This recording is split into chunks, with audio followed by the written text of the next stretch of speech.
Morning from Srila Mayapur for our daily adventures in Srimad Bhagavatam.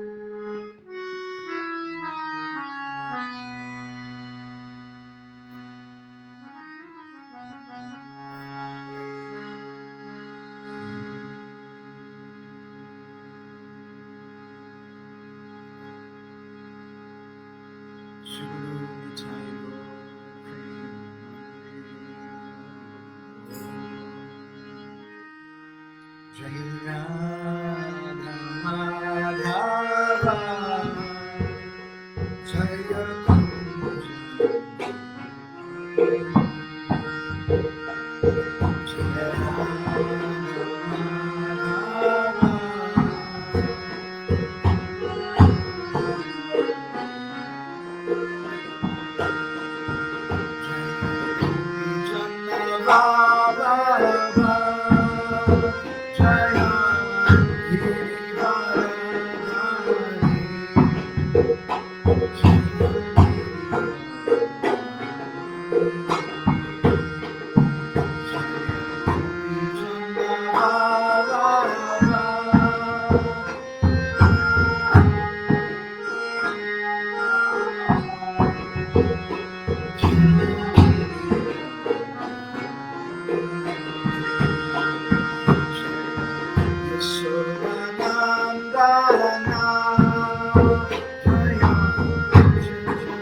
Paramananda Himadava Kadunda Luchi Makaranda Shemakaranda Panakori Anande Bhuva Hari Hari Harikaname Bandevela Harikori Bechakadora Say Chaka Dolanka Paye Manamo Rahu Jare Manamo Jare Rahu Krishna Boli Jiva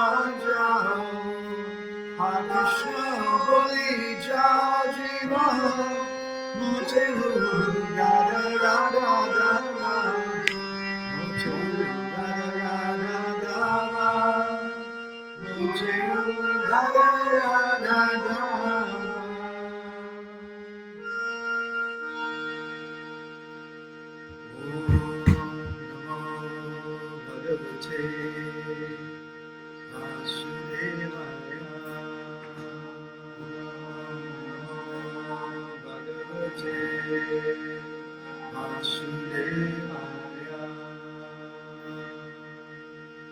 Om Namo Bhagavate Vasudevaya.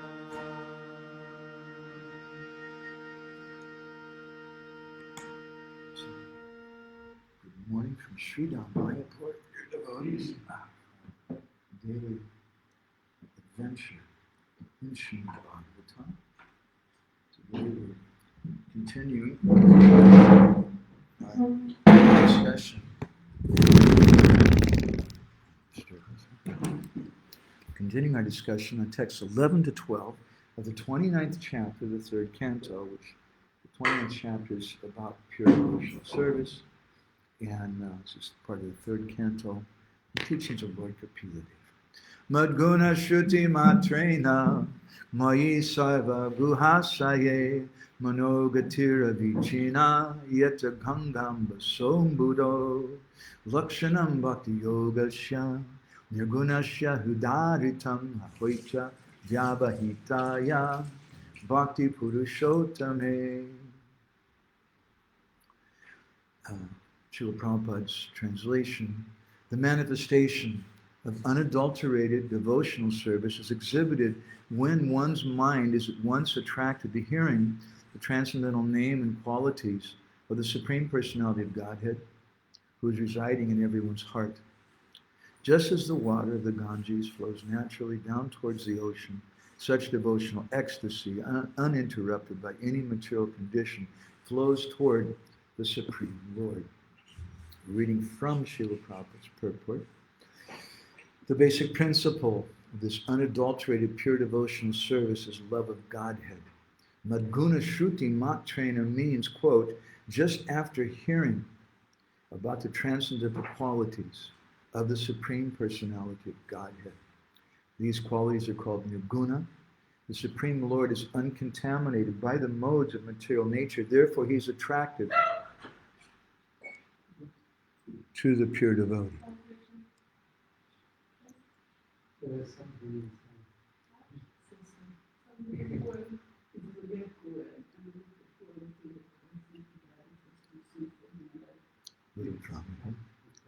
Gora Draganya Gana Gotra Goloruharam Goran Gura Chamagopyada Kopa Briksham Gopalagada Ratitam Yati Singha Gora Govinda Deshikavaram Satatam Namami Uttama Adama Kichuna Bachiram Jachiya Dile Kapola Kahe Premananda, Emona Gauranga, Hridaya Dariya Bola, Bhaja Gauranga, Kaha Gauranga, Laha Gaurangir Namare, Jai Jana Gauranga Bhaje, Se Hoyamar Pranare. Hare Krishna, Hare Krishna, Krishna Krishna, Hare Hare, Hare Rama, Hare Rama, Rama Rama, Hare Hare. So we've been, I think this is our 6th session on this particular verse. Where Lord Kapila Dev, now he's finally speaking about nirguna bhakti, or bhakti free from the modes of material nature. It has these 3 particular qualities, madguna, shruti, matrena, that just by hearing about it, mano gatira vichina, it continuously, avichina, attracts the course of the heart and mind to Krishna, who's sarvaguhasaya, the heart of the hearts of everyone. And the nature, the qualities of this bhakti is it's ahoitiki, it's causeless, and it's avyavahita. It's not separated, unlike the binadrik, the vision of the devotee in the mode of ignorance, or the pritag bhav, the separatists described in these verses about the devotees who are practicing bhakti in the modes of ignorance, passion, or goodness. So we've been speaking for a long time about Shraddha. Now Shraddha matram, Heturyatyaha. Jiva Goswami in Krama Sundarbha says that the cause of bhakti is faith alone. And then different types of this bhakti, the swabhaviki, natural bhakti. We just automatically have faith in bhakti. And there's balut padita. You're convinced by the preaching of others. And then again, Jiva Goswami in Bhakti Sundarbha describes a difference in the Shraddha. Bhakti Vinod says there's Lokik Shraddha, common faith, and there's Paramartik Shraddha, which means Shastriya Shraddha. Jiva Goswami divides these in 2. Ruchi Pradhan, or a devotee who has a natural taste, and Vichar Pradhan, a devotee who's inclined toward logic and argument. Now, I'm not going to go back on those topics right now. We elaborately discussed that, and I think in our last session we spoke something about what is Saranagati or Saranapati. Saranapati Sacha, Saranapati Lakshana. This Saranapati is characterized by faith. It means taking shelter of the Lord and surrendering to Him. Bhakti Vinod in the Naya Sutra says, Swadha Tvanyopaya Varjam Bhakti Mukhi Chitta Vritti Vishesha Sa Cha Saranapati Lakshana. That faith or Shraddha means it's a particular mental attitude which has this lakshana or this characteristic that it rejects all other means of spiritual advancement. That's real surrender. So then we spoke something from Jiva Goswami's Bhakti Sundarbha, where he described how someone can get all perfection from Saranagati. Tata yadyapi Saranapatyaiva sarvam siddhyati. You can get all perfection from Saranagati. But tatapi vasishtya lipa shaktis chet tata bhagavach chastro padestrinam. If you want to relish the mellows of bhakti, if you want bhakti ras, then you should constantly serve the mantra padestrinam va Sri Guru Charanam Nitya Eva Visheshata Sevam Kuryat. You should serve the mantra padeshta guru, the Diksha guru is given the mantra, and the Siksha guru who teaches the shastras related to the Lord. And by constantly doing service like that, one pleases them, and then one becomes free from these anarthas which impede us from making advancement on our bhakti. So in our last session, Sachi Tanoi Prabhu raised an interesting topic. I don't even remember the question you asked exactly, but I remember our answer, which was there's a difference between faith and belief. And Srila Prabhupada indicates this in some ways. He was giving some class in New York City in 1966. It was very, very early. Listen to what he has to say. So we've heard this news. We've heard this bhakti news. Now what's our next duty? Tad josana. Tad josana means to cultivate.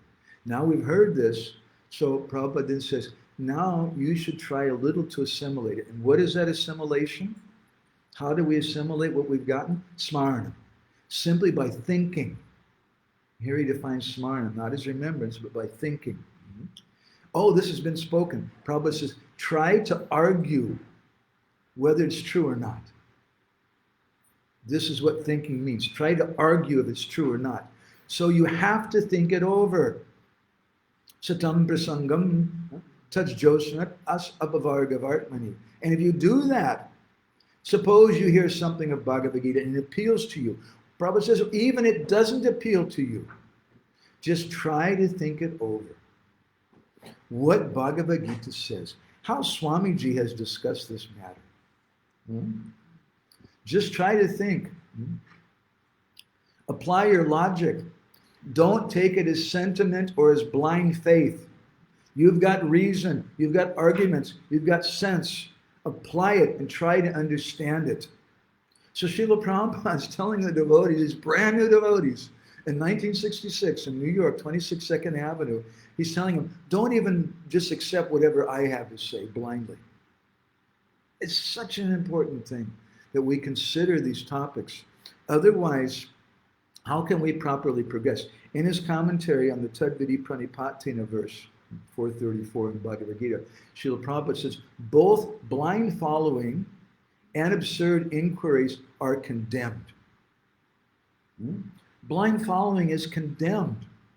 Don't just tell me, damn it, because I belong to your temple and you're in charge, that I have to just do whatever you tell me to do. Srila Prabhupada didn't demand that. Blind following is condemned, and absurd inquiries. Prabhupada says, one should not only hear submissively from the spiritual master, but one must also get a clear understanding from him in submission and service and inquiries. So it doesn't mean blind following, doesn't mean that to give up blind following doesn't mean that I should spit in the face of my temple president and say, I'm not going to accept that. But we should humbly and submissively inquire from the Vaishnavas why you're saying this, what does it mean?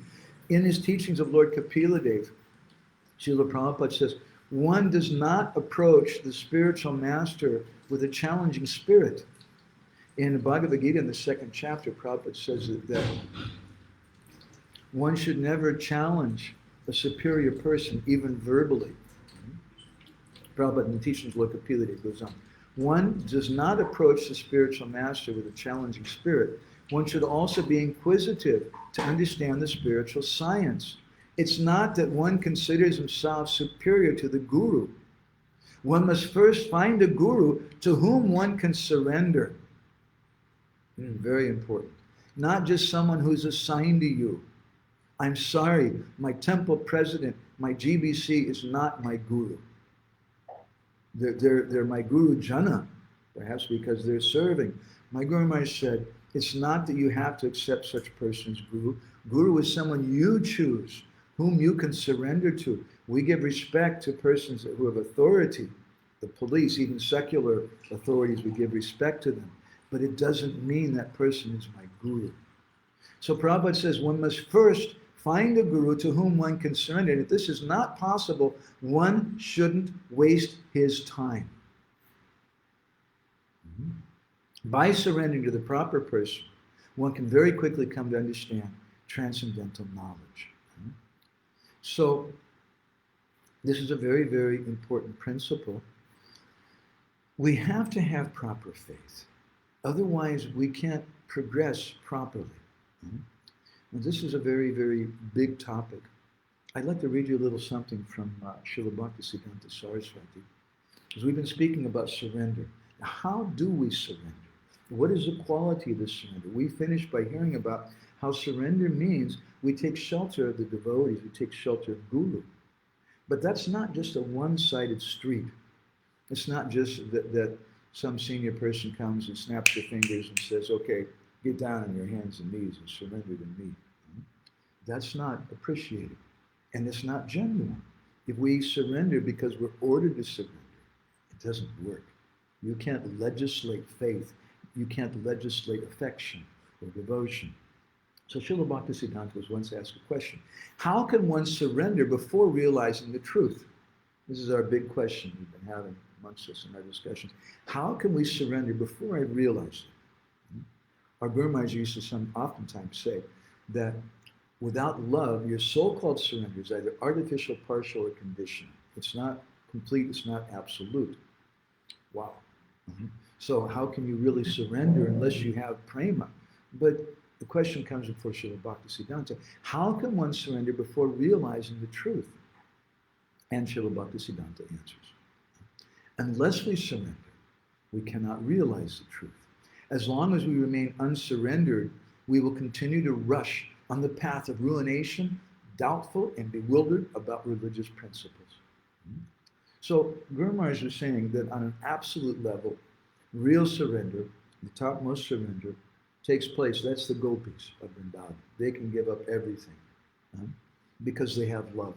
And if you don't have that love, in an absolute sense, your surrender is either artificial, partial, or conditional.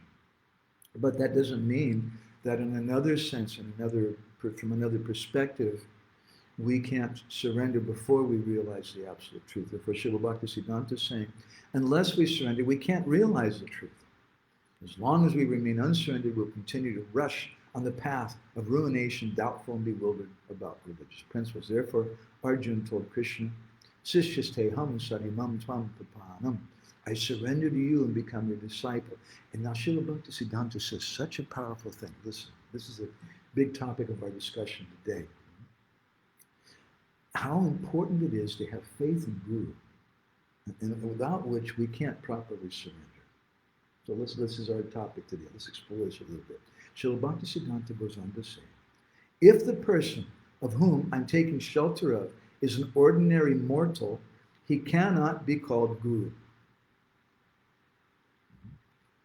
A mortal being under the jurisdiction of sense perception can never be Guru. Surrendering to such a spiritual master can never take us to the absolute truth. The spiritual master is Krishna's energy.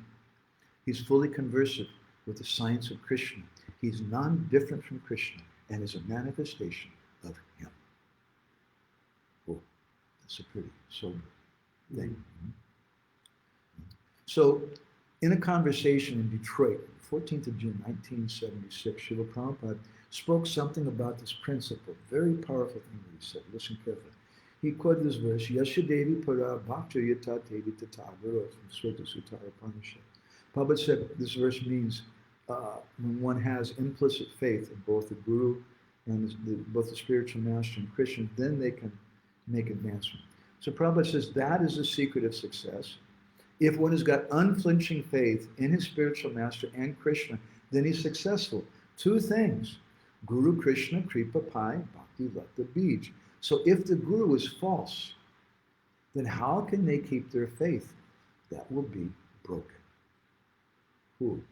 Similar statement to what Srila Bhaktisiddhanta is saying. So when we speak about faith, this faith is not a one-way street. It's like sometimes we want people to have faith in us. But faith is something you have to earn. Faith is not something you can demand. And the Vaishnava who takes the role of spiritual master should never ever demand faith from the disciple. But at the same time, if he sees that this person has no faith in me, then he's not a disciple. And what is he coming to me for? We give the example sometimes of a young boy going to a girl and telling her, hi, my name is Fred, Ivan, would you marry me? I think you're really ugly and I'm not attracted by you at all, but would you marry me? Well, what would the girl respond? A lot of girls would probably slap him in the face, tell him, get the hell away from me, go away. It's contrary to the basic principle of a male-female relationship where there should be priti, there should be love and affection. So that priti is a fundamental principle of a marital relationship in the same way that faith is a fundamental principle between guru and disciple. And if there's no faith there, then Srila Prabhupada says if the guru is false, how can they keep their faith? In a conversation in London in 1973, Prabhupada said, when there is doubt, you must go to Guru. Now, who is Guru?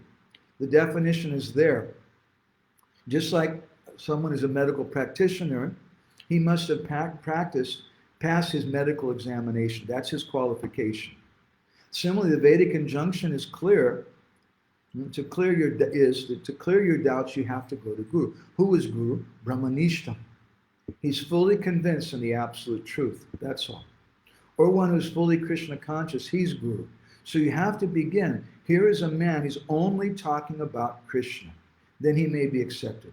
There may be pseudo, false gurus, but that is your fortune. Just like if you have to go to a physician, but if the man is a fraud, that's your misfortune.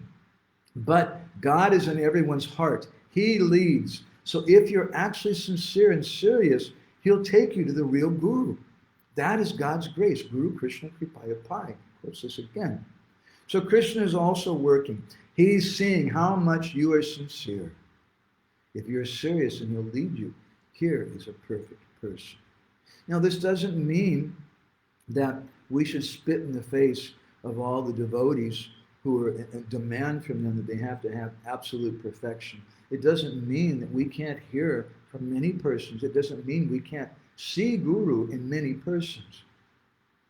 My Gurudev, Srila Bhaktisiddhanta, says in one lecture, he said, my Gurudev may appear in so many people. He may appear in animals, he may appear in plants, and even stones. If I'm sincere, I'll hear the voice of my Gurudev everywhere. So what is that? That sounds very different from what, very, very different from what Srila Prabhupada and Srila Bhaktisiddhanta are saying here. That Guru has to, if he's false, how can they keep their faith? Well, you're going to tell me then a dog can be my Guru, or a monkey, or a plant, a tree or something? How is that a bona fide Guru? What's bona fide is the message. And if we see the bona fide message, we offer pranam to that message. We must offer pranam to that message. And therefore, the only qualification for the preachers in this Krishna conscious movement is to simply repeat what they've heard. Even they may not realize it, but they repeat that. And then it's not their words. Anyone who's done book distribution has had this experience many, many times. You go out and you tell someone, even some very simple thing, you know, sir, this book talks about how you're not your body. And sometimes their eyes get very big. They say, wow, that's amazing. And it changes their life. It really might. Just that simple little phrase. Now, the book distributor might say, just see how powerful I am. But if he thinks like that, he's a complete nonsense. Our Guru Maharaj used to say that Guru is a pipe. If Guru thinks I'm the reservoir of water and the source of the water, he's a rascal. The function of the Guru is just to carry the stream, the bhakti dhara, the flow of the river of devotion, and repeat what he has heard from his Guru. That's his qualification. And if he starts thinking, oh, I said this thing, then hoya sarvanas, everything's finished. His only qualification is to repeat and understand it doesn't belong to me. So Srila Bhaktisiddhanta was asked another question. Who follows the path of argumentation? And he answers, as long as people accept the path of dry argument, they cannot find a bona fide spiritual master.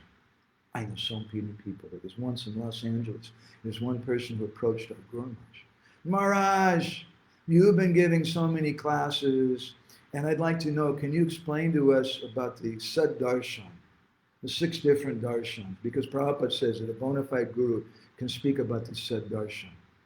And Guru Maharaj, I think, could see this person was an argumentative person and was trying to judge Guru by his own senses. And Guru Maharaj very humbly told him, maybe we'll speak about that some other time. It's an involved topic. And then that devotee, afterwards, he started going, he's not bona fide, because he couldn't answer my question. This is the path of argumentation, whereas you're trying to judge Guru. And that doesn't mean that I'm trying to say my Guru Maharaj is bona fide even, but I'm just making the point that here's someone who's trying to judge Guru to the path of argumentation. Srila Bhaktisiddhanta says if they do that, they cannot find a bona fide Guru. The path of argument, he says, causes us to doubt the fact that there can be any truth superior to or separate from the spiritual master's teachings. In other words, someone may think then that what I've heard from my Gurudev, which may be a relative instruction for a particular time and place, that's absolute. And that's all that there is. That's the path of argumentation. Those who follow the path of argument disregard the spiritual master. The spiritual master alone is capable of removing all doubts and misconceptions. Dry argument has no foundation or standing. So we have these doubts we were speaking about. This is what gets in the way of our having proper faith. So some people, they accept the path of dry argument. I'm going to give up these doubts by arguing about this thing. But Srila Bhaktisiddhanta says it's not going to work. Dry argument has no foundation or standing. The truth received through disciplic succession does not change. The spiritual master gives us that unchangeable truth. The conception maintained in the argument-prone hearts of those who are envious of the spiritual master is disrespectful toward the Guru and scriptures. So now, I really want to tell a story today, but I don't know if I'm going to be able to. I want to turn now to the 11th canto of the Bhagavatam, chapter 3, very famous verse in the 21st chapter, which speaks about both the qualification of the Guru and the qualification of the disciple. Famous verse, Tasmad Gurum Prapadyeta Jidnasu Shreya Uttam Shabdik Pari Chanishnatam Brahmana Pasanasham. This is the first that describes the qualification of the disciple. Jidnasu Shreya Uttam. They should inquire about the topmost thing, not just how to make money or how I can become more beautiful or how I can get a nice husband or a nice wife or children, but Shreya Uttam, the topmost thing. And the qualification of Guru is described, Shabde Parichanishnatam Brahmana Pasamashram. We should approach someone who's realized in the Shastra, who's living what they speak, and is Brahmana Pasamashram, who's fixed in realization of the absolute truth, and the symptom of that is upasama ashrayam. They're completely detached from material affairs, not just a professional speaker. In his commentary on this verse, Vishnu Chakravarti Thakur, in Sarita Darshana commentary, drops a bomb. Listen to what he says. Sabde Brahmani Vede Veda Tat Paraja Gyapake Shastrantare Cha Nishnatam Nipunam. First he says, please listen. One should surrender to a guru who is nishnatam nipunam. Nipunam means he's expert. He's skillful. Nishnatam. And understanding the meaning of the Vedas, which are Shabda. He says, Anyata, Sishyasa Sangsaya. Sangsaya means doubt. That's what we've been speaking about. Anyata Sishyasa Sangsaya Cheda Bhave Vaimanashe cha sati kasyachit shraddha saitilyam api sambhavet. He says if the guru doesn't have that quality, then what will happen to the sishya? He'll have doubts. His faith will become weak because the guru won't be able to destroy the doubts of the disappointed disciple. Such a guru, pari brahmani chanishnatam, aparokshana bhava samartam. Aparokshana bhava samartam here means that he directly sees Krishna. That's guru. They can directly see and realize Krishna. Now someone may say, oh, well, I'm chanting Hare Krishna. I'm realizing Krishna. To some extent, we may say that. But Srila Prabhupada in Upadesha Amrta says we have an obligation. We should search out the person on the topmost platform. And those persons who are preachers in this movement, we also have an obligation not to water it down and change for some cheap adoration followers. But we should speak about what is a real qualification, aparokshana bhava samarta. That means that they're directly seeing. And that person, he can destroy the doubts of the disciple. Vishwanath says, Anyata tat kripa samyak phalavati nashat. Otherwise, his kripa, his mercy, won't bear results. Phalavati nashat. There won't be a proper result of it. If the guru is not a realized person, where everybody's running around saying we should all be guru. Yes, but a minor detail also, we should also be qualified. And if we're not qualified, then you can also be a guru. You can repeat what you've heard. That's a kind of guru. Give class. You can distribute books. That's also a kind of guru. You can become a parent, be a temple president. That's one kind of guru. But that's not a paramartic guru that I choose on my own. So then Vishwanath goes on to say, Para Brahmanishna Tattva Jyotakam Aha Upasamashayam Kroda Labad Vasubitam. The position this verse describes of being fixed in the Lord, realization of Lord is described, he's not under the control of anger and greed. Now, if we try on the path of argumentation to judge Guru, just like some people they saw, Srila Prabhupada once became very angry when some people started pulling on one of the saris of the lady on the stage to get the devotees to come down and dance in the kirtan. Prabhupada became so angry, he picked up a pair of kartals and started swinging at the person's head and was very angry. And some people saw that, oh, Swamiji's not good. He's angry. If you try to judge Guru in that way, you'll be very, very disappointed. So we have to have this absolute faith in Guru. If we don't have absolute faith in Guru, it's not going to work. And therefore, Srila Prabhupada, in Teachings of Lord Kapila Dev, we're just reading this thing, he says that if someone doesn't have faith like that, then one shouldn't waste his time. If you don't really have faith, then you can't really surrender. You're just doing some kind of show.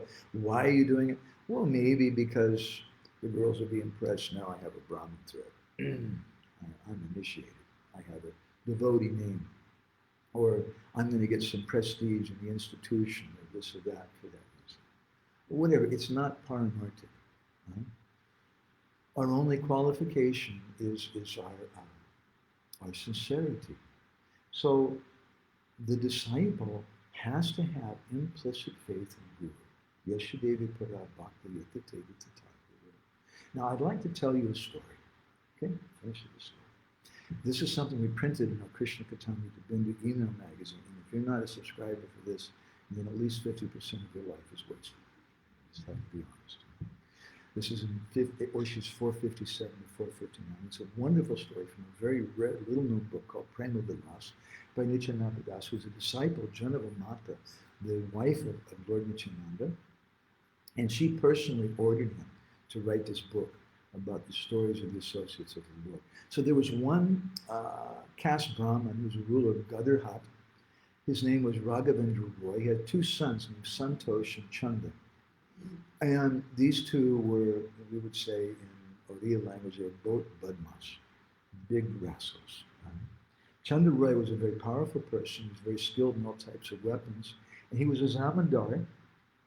He was a very wealthy person. He was in charge of a fort that he named Raj Mahal. And everybody was terrified of him because he was a great tyrant.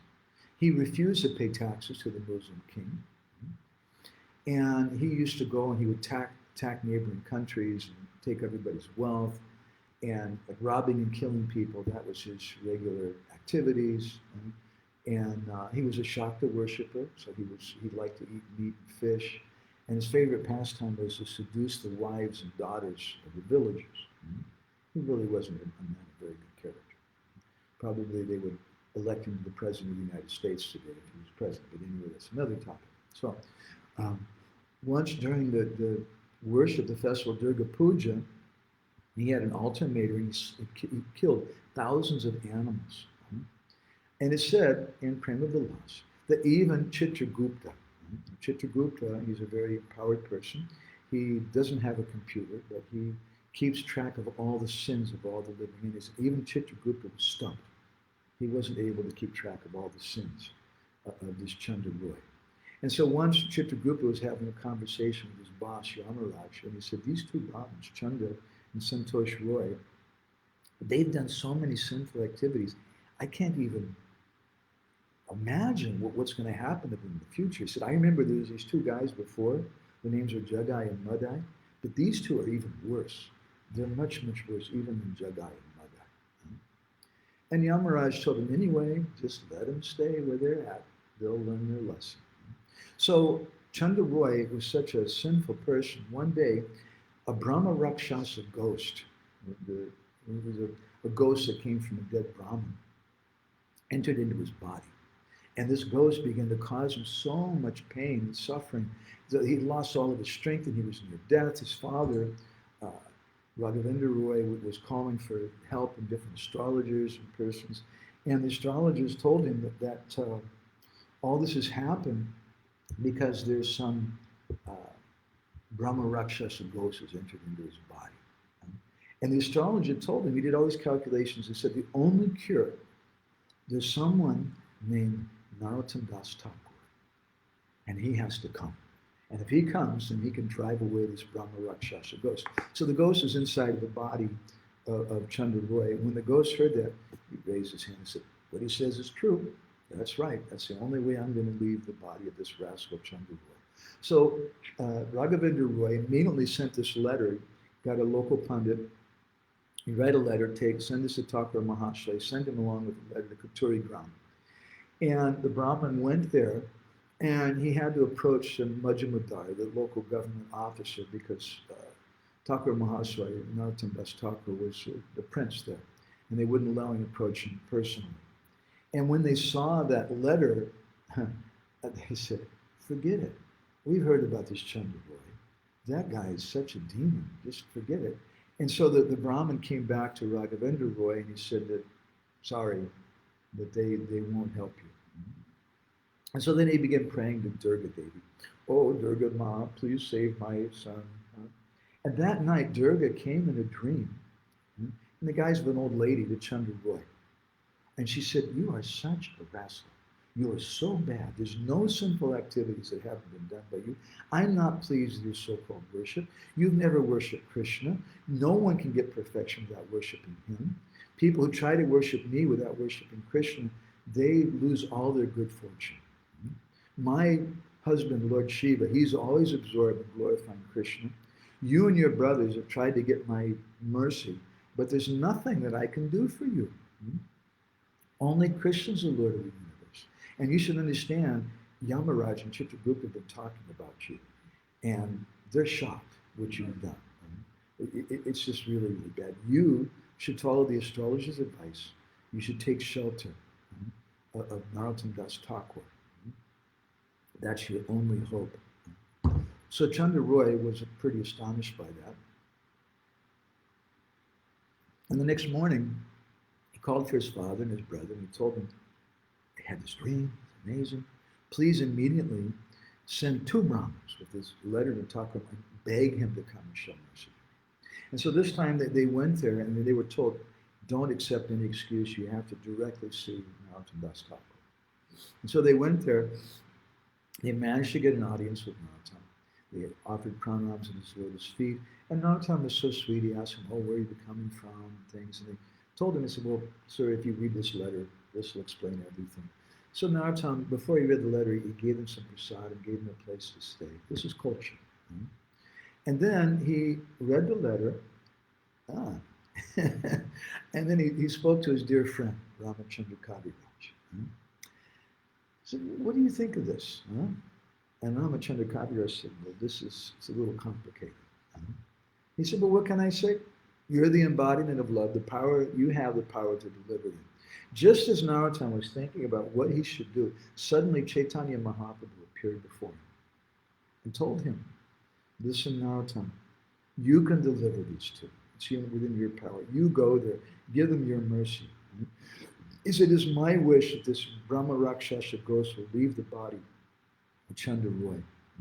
You should go there, and after you've delivered him, you should give him initiation. Okay? So they passed on the message, yes, we're going to come. And those Brahmins, they went back to the village and they told everybody, Narottam Das Thakur is coming. And Chandra Roy began to cry with happiness when he heard the good news. He was getting a bit of what we call attitude adjustment. He was coming to his senses a little bit. Sometimes it's required to get a big kick from the material nature to get such an attitude adjustment. So the elders of the village set out to meet Narottam Das Thakur, accompanied by, it said in Prema Vilasa, accompanied by wise Brahmins and a band of musicians. Musicians are very important because that's the way you receive someone. They put banana trees everywhere. I think they were live trees in big pots. And nice flower garlands all over the place. And the decorator put rangoli on the ground and different things. And then they greeted him very wonderfully. And Raghavendra Roy, he brought him to his home to see his son Chandra Roy. Raghavendra Roy washed Narottam Das Thakur's feet and said, I'm so blessed, please see my son. And so he came in there, and Chandra Roy was laying on the bed in like a dying condition. And as soon as he came in there, it's just like something out of The Exorcist, if you ever had the misfortune of seeing that film. I saw it when I was a boy. That evil spirit began to shout at Narottam Das Thakur. And he said, because of the bad things, the evil things I did previously, I became a Brahma Rakshasa ghost. And now I've been living in this body for a long time. Now, you come, please be kind to me and let me go somewhere else. Everybody was really, wow, surprised by that. And then that ghost said, my Lord, Ketori village is not an ordinary place. It's Vrindavan in disguise. I want to be born there and become your humble servant, please. And then Narottam Das Thakur spoke to that ghost. He said, listen to me, sono sono. Now, chalo, you leave, you go somewhere else.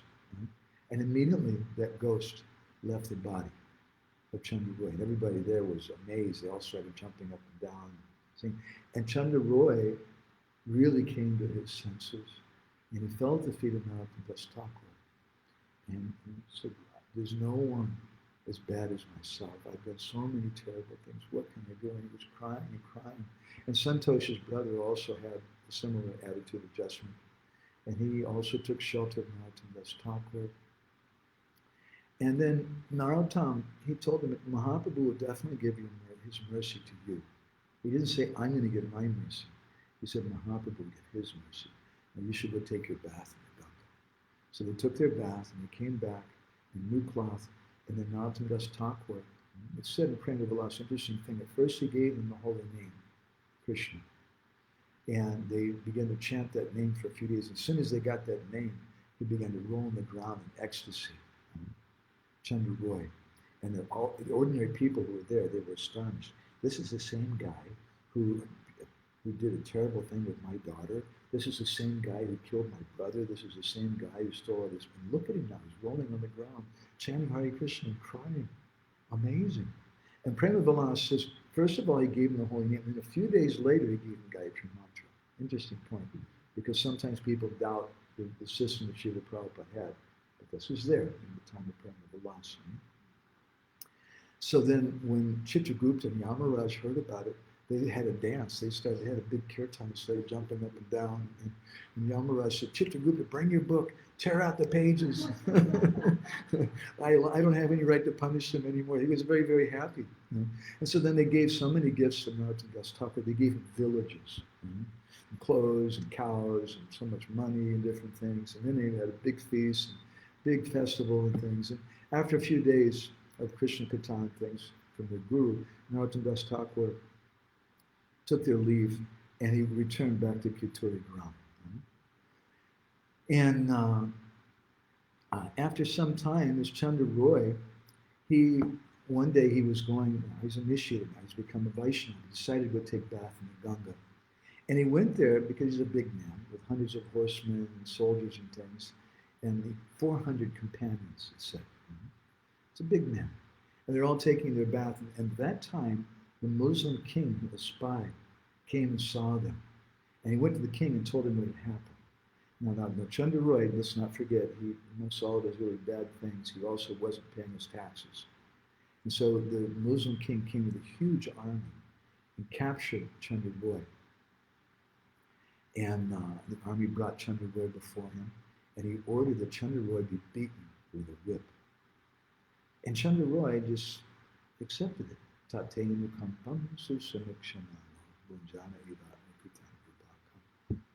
deserve this. I've done so many bad things. I'm ready, whatever punishment you find. And so then the Nawab said, okay, don't beat him anymore, but we'll kill him, put him in an underground prison. and they didn't give him any food. Very nasty, horrible place. So meanwhile, Raghavendra Roy and his family heard the news that Chandra Roy, whose name had become Krishna Das, as I recall, from Narottam Das Thakur, that we call him Chandra Roy, but his name had become Krishna Das. So Chandra Roy had become captured by the Nawab, and so they wrote a letter to Narottam Das Thakur, and then Narottam, he sent some person who was well known to the Zamindar to try to get Chandra Roy released, but they wouldn't let him out. And so then Raghavendra Roy, the father, was so worried about his son, so he made a declaration, a statement. He sent it out by email or Facebook or something, I don't know, telling everybody that whoever frees my son from his prison, I'll give them a big reward. And so there was one person who came to see him, and that person was dressed all in black. And he was a tantric sadhu. And he said, I can free your son, no problem. He said, I know a secret tunnel. But this tunnel is a very dangerous tunnel. There's cobras and different things in it. And there's some secret passageway, and you have to know some special tantric mantras to be able to go through this tunnel. But I know it, and I'll do that. And so he managed to go through that tunnel, and he came out in the cell, and there's Chandra Roy. He's been there for like a week or more without eating anything. And he said, you come with me, your father's calling you. And Chandra Roy said, how can you get me out? He said, I have the system. First of all, I have to teach you this mantra, otherwise you won't be able to come. It's a mantra, the guard is Kali. And when I speak this mantra to you, it'll help you get out. So don't worry about it. This will help your service. And Chandra Roy heard that. He said, what are you telling me? I don't need this mantra. And he said, Thakura Mahashoya Paradila Muramate Tenho Prabhu Muibritya Kahilamatote. He said, Narottam Das Thakur, he put his feet on my head. I become his servant. Tenho Prabhu Muibritya. I'm his servant. Mui is Old Bengali. Mui is also, by the way, it's Odia. And the language of Chaitanya Charitamrita is actually closer to Odia than it is to Bengali. It's a little, they still use the word Mui today, but they don't use it in contemporary Bengali. And he said, Kripa Kori Radha Krishna Mantra Dila Kane Anya Mantra Shunibe Dik Rahuk Jivane. He said, Narottam Das Thakur gave me his mercy in the form of giving me Radha Krishna mantra. To hell with any other mantras. I don't need it. Let me die here. I have faith in my Gurudev. Huh? You go tell my father, what is he saying? Why should I chant some other mantra? Nonsense. I'm very peaceful. This is very good here. There's no politics. Nobody's coming and complaining about their husband or their wife. There's no difficulties or anything like that. I have all these management problems where I'm at. Life is good. And so he stayed there. And he was just crying and chanting Hare Krishna. And he was meditating on the divine couple and on his Guru Maharaj and on Rupa Manjari and all the different manjaris and doing service to them. So a number of days went by. I don't know, maybe 2 weeks or something. And the Nawab finally came to see Chandra Roy in prison and said, what's going on? You're in prison. You're going to die. Why don't you offer me a bribe? That's why I put you here. You should offer me a bribe. And Chandra Roy, Krishna Das, just told him, what can I do? My Gurudev made this arrangement because of my sinful reactions. I've been put in this situation. It's actually not because of you. And that Nawab became angry. Well, you think I'm not the controller of things? What affects you? You're going to die. And he called for a big assembly. Called for all the people in the village. And they brought this huge elephant, which is a killer elephant. It killed many, many people. It was drunken. And a big crowd of people were watching. And they brought Chandra Roy out and they tied his hands and feet together. And that mad elephant went running at Chandra Roy. And Chandra Roy just stood there I deserve this. I've done so many bad things. I've hurt so many people. I deserve this. And he just meditated on his Gurudev. That's all that he did. Didn't argue, didn't try to fight with the elephant. The elephant picked him up and threw him on the ground. Now, somehow Chandra Roy didn't die from that. But when the elephant threw him on the ground, the ropes on his body broke. And Chandra Roy got up, and the elephant again went running at Chandra Roy. And this time, an amazing thing happened. Chandra Roy just was remembering the lotus feet of his Gurudev. And he got some inspiration. When the elephant came running at him, Chandra Roy grabbed the trunk of the elephant and he ripped out the trunk of the elephant. The elephant's trunk was ripped off of its body. Such a powerful creature. And he threw the trunk some distance. And then the elephant made this huge scream and it fell down on the ground dead. And everybody was like, wow. Everybody was really astonished. And the Nawab, he had an attitude adjustment at that point. Because he doesn't appreciate bhakti. What is that? It's for wimps. But he can appreciate a powerful person.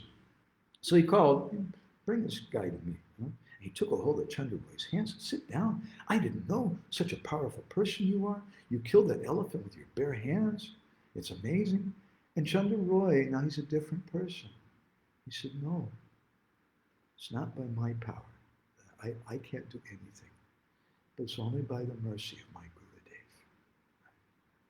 And Nawab said, well, what do you mean? And Chandra Roy said, when you ordered your men to put me in that underground cell, I didn't feel sorry for myself. But I was so happy because I was remembering the mercy of my Guru. And although you didn't give me any food, I wasn't hungry because I was relishing the taste of the holy name. And by that holy name, I sustained my life. And all those days you put me in that prison, I was never unhappy. I felt like I was at home.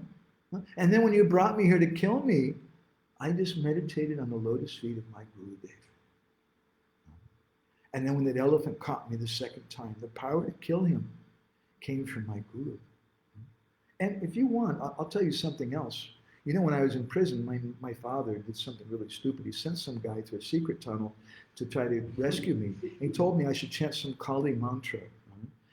I said, forget it. Go away. I'm not going to do that. I'm not going to leave the cell. And when the Nawab heard that, he was astonished. Sometimes we try to preach to people. We try to insist that they have faith in us. But you can't legislate faith. But if someone doesn't have faith in you, the only thing you can do then is to behave in such a way that they'll have faith. That's our principle of book distribution also. Vaisheshika used to tell us so often that you're not selling the book, you're selling yourself. And you go and you're so happy that you just think, wow, I've never met such a happy person. I want to be like him. And if I read this book and I become like, that's what I want. So Chandra Roy changed the heart of the Nawab. He didn't preach to him, but by his qualities, his character, the Nawab was amazed.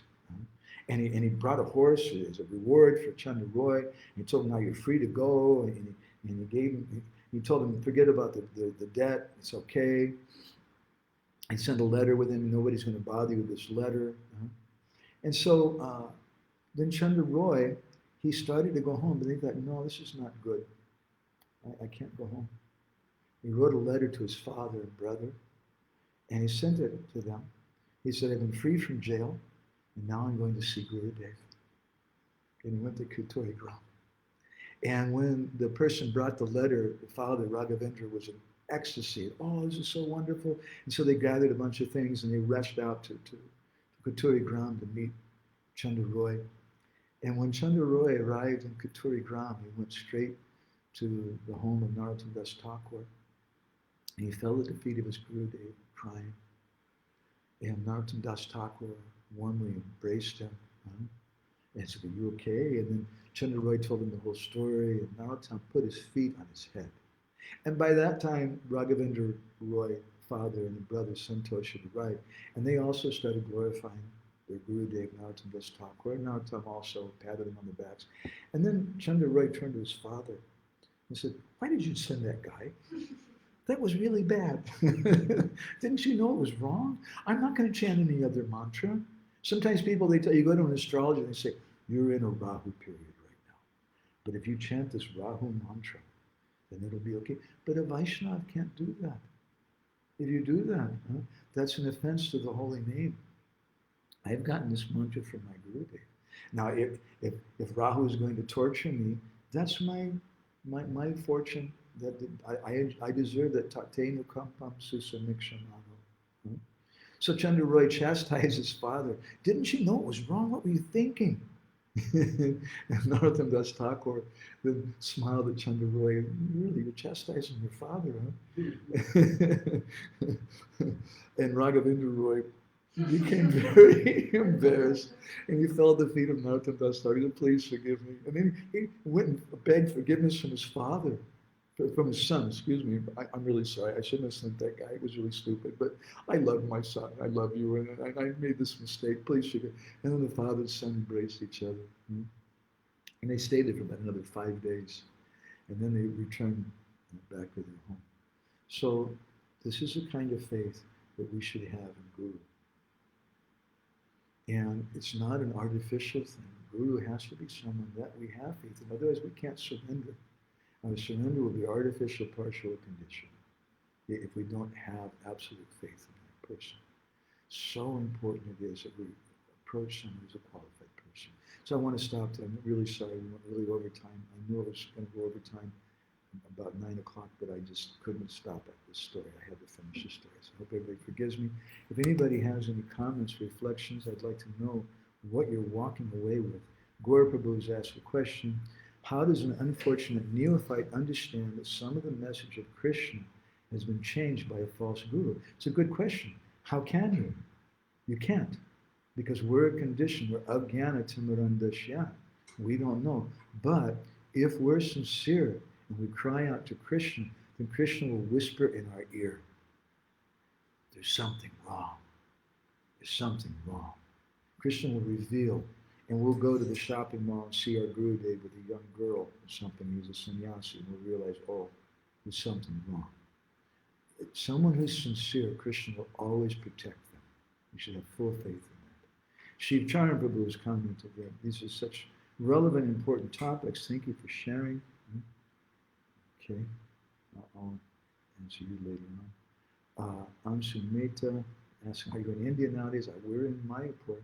We're trying to be in Mayapur. We're kind of on top of the Dham, not in the Dham. Natalia has written something. She says, I'm confused. If we have to judge a speaker by intelligence based on Shastra, that means we don't have faith. However, if we accept without judging, we're accepting by our impure mind and according to our material intentions. In most cases, even Paramatma shows a way to fulfilling our material desires. The only way which I see now acceptable is when we read Bhagavatam and Chaitanya Charitamrita and pray to have a particular feeling as devotees have, and then we naturally look for that in devotees around, and when Krishna sends somebody, we will recognize. Well, I hate to say it this way, Natalie, please don't mind, but if that's your path, you're going to depend on your understanding of Chaitanya Charitamrita or Srimad Bhagavatam, you're in for a lot of trouble, because we can't understand the Shastra on our own. We'll understand something. Therefore, Srila Bhaktisiddhanta Saraswati Thakur, he said emphatically that we have to depend upon Krishna. We have to call out for Krishna. Otherwise, with our own empiric senses, we'll always and necessarily be cheated. And we'll find a bogus guru. Because we can't judge. We can judge certain things. And of course, Shastra, we should analyze by Shastra because that's coming from Krishna.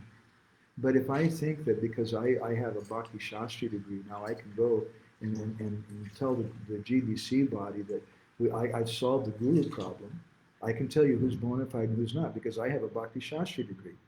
I can tell you who's a bona fide guru and who's not. If you think in such a foolish way, you're going to always be cheated because it's not just by your empirical understanding or even your knowledge of Shastra.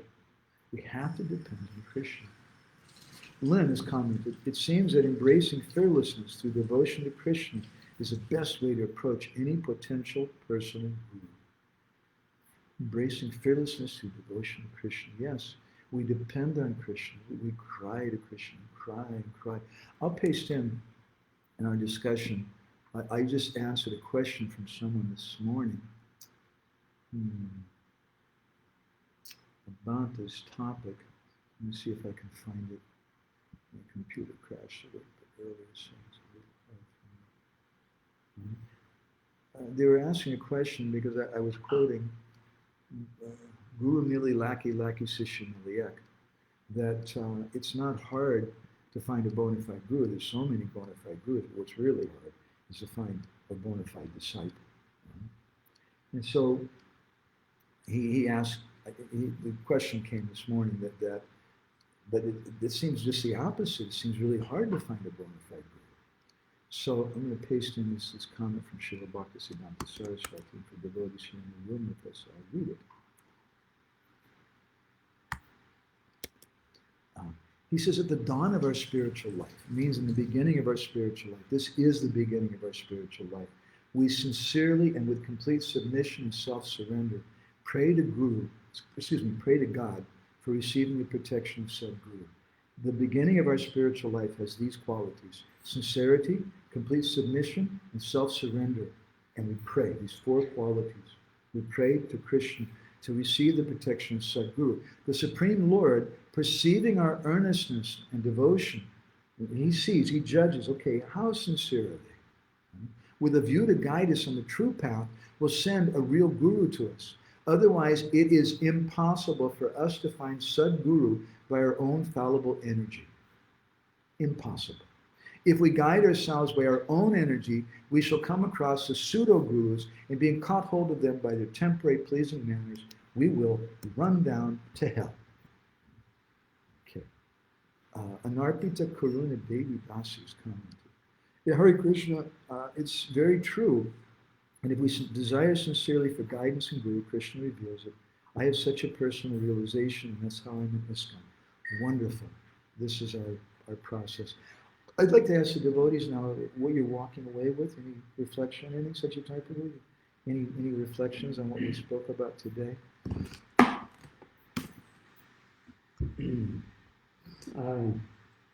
I was reflecting the balance, the settle down in difficult situations in which you don't know what to do. And we have a system that we understand that is Guru, Sadhu, and Shastra. Mm-hmm. And in the question of those two devotees, about Bora and the other lady, and your answer was correct. I agree with that 100%. That you just cry to Guru. I mean, you just cry to Krishna, and Krishna will give you. Because one of the persons says, well, I can just read the Chaitanya Charitamrita or the Shastras. And you say, well, you're going to have a hard time. You're going to run to a lot of troubles if you do that.